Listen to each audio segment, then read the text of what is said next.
Hey everybody, just got done listening to Trout Mask Replica by Captain Beefheart and his Magic Band.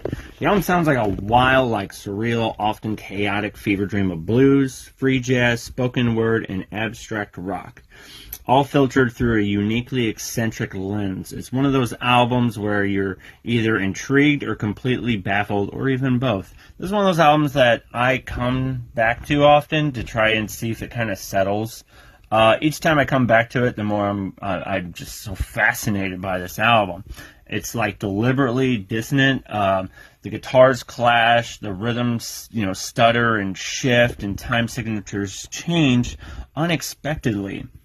Blues roots wrapped up in it, traditional Delta blues is kind of the foundation, and it's been exploded into something much stranger. It's almost like on the sort of edge of insanity. You're on the edge of a black hole where things are kind of starting to settle, but then it just kind of gets warped. It's crazy.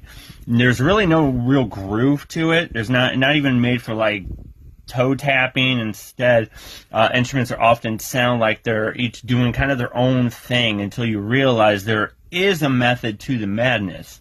A lot of jazz-like freedom, think, Ornette Coleman or free jazz with rock instruments. Spoken sung vocals. Captain Beefheart doesn't so much sing as he kind of growls and howls and delivers sort of beat poetry into a deep, gravelly voice. Think of open mic, beatnik coffee house, that type of poetry. It's abstract, surreal, absurdist poetry.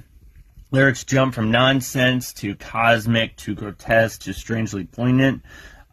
Stream of consciousness kind of storytelling. Beefheart conjures up, strange American dreamscapes with bizarre characters and scenes. DIY outsider art feel. The album's sort of roughness is part of the charm, and it feels intentionally unpolished, like an avant-garde collage, thanks to Frank Zappa doing his part in the production. Frownland opens the album with an immediate punch and jagged guitars and disjointed rhythms. Moonlight on Vermont is like hearing a gospel preacher from another dimension. This album is it's chaotic, it's crazy.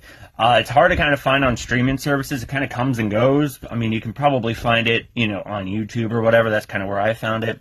But yeah, check this album out. Let me know what you think. It's kind of weird. Not an easy listen, but check it out.